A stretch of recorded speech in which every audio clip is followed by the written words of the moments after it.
दोस्तों, आप सभी का एक बार फिर स्वागत है मेरे चैनल द लास्ट पेज में। आज मैं आपको सुनाने जा रहा हूं एक ऐसी सच्ची घटना जो गुजरात के कच्छ के रेगिस्तान में हुई थी।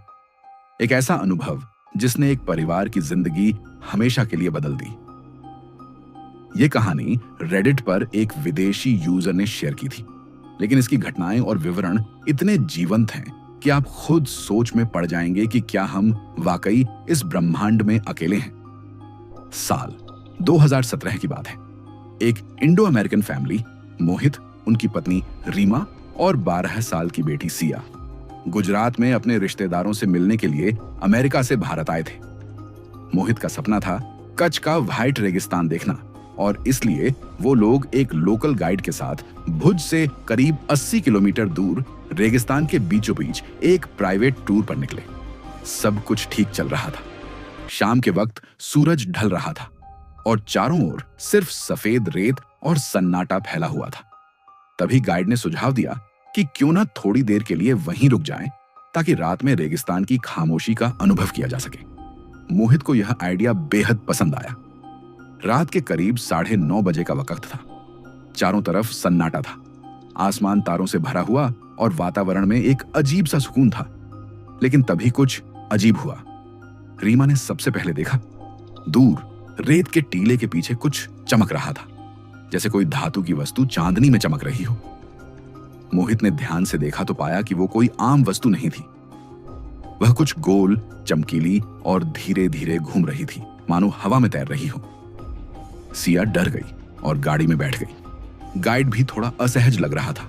उसने कहा कि वो पहले भी इस इलाके में कुछ अजीब सी रोशनियां देख चुका है, लेकिन कभी इतने पास नहीं।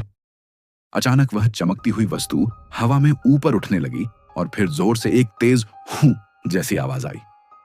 सबने अपने कान ढंक लिए। कुछ ही पलों में वह वस्तु इतनी पास आ गई कि सबकी सांसें थम गई।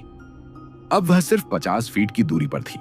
एक गोलाकार उड़न तश्तरी जिसके नीचे नीली और हरी रोशनी जल रही थी। तभी उनकी गाड़ी का इंजन अपने आप बंद हो गया। मोबाइल नेटवर्क चला गया और सब कुछ जैसे रुक गया हो। समय जैसे थम गया। उस अजीब मशीन से एक पतली सी नीली रोशनी गाड़ी की ओर आई और सिया उस रोशनी में पूरी तरह ढक गई। रीमा चीखने लगी, लेकिन उसकी आवाज जैसे कहीं गुम हो गई। मोहित ने दौड़कर सिया को पकड़ने की कोशिश की, लेकिन जैसे ही उसने हाथ बढ़ाया, उसका शरीर कुछ देर के लिए झंझना गया, जैसे किसी ने बिजली का झटका दिया हो। कुछ ही पलों बाद वो वस्तु अचानक गायब हो गई। कोई धुआं, कोई आवाज नहीं, बस सन्नाटा। सब कुछ वापस सामान्य हो गया।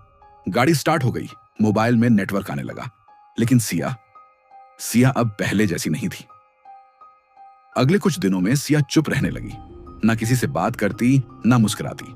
उसे रात में नींद नहीं आती और वो बार बार कहती, वो फिर आएंगे। मोहित और रीमा उसे डॉक्टरों के पास ले गए, लेकिन मेडिकल रिपोर्ट्स एकदम सामान्य थीं। फिर उन्होंने एक पैरानॉर्मल एक्सपर्ट से संपर्क किया, जिसने बताया कि सिया की याददाश्त में किसी ने छेड़छाड़ की है। उसका दिमाग कुछ दबा हुआ यादें छुपा रहा है, कुछ ऐसा जो इंसानी दिमाग झेल नहीं सकता।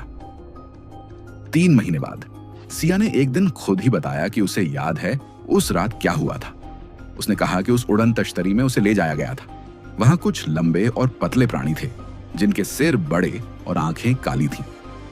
उन्होंने उससे उसकी भाषा में बात नहीं की, लेकिन सिया सब कुछ समझ पा रही थी, जैसे वो उसके मन में सीधे विचार भेज रहे हों। उन्होंने सिया के शरीर पर कुछ जांच की, लेकिन उसे कोई दर्द नहीं हुआ।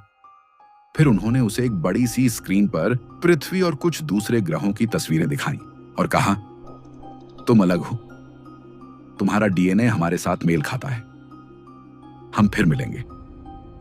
उसके बाद वह फिर अपनी गाड़ी में आ गई, जैसे कुछ हुआ ही ना हो।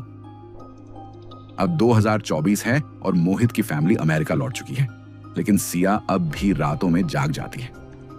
और सबसे डरावनी बात यह है, हर साल उसी तारीख को, उसी रात को सिया की कलाई पर अजीब सी नीली रोशनी चमकती है, कुछ सेकंड्स के लिए। और आज भी वो यही कहती है, वो फिर आएंगे और इस बार सिर्फ मुझे लेने नहीं आएंगे।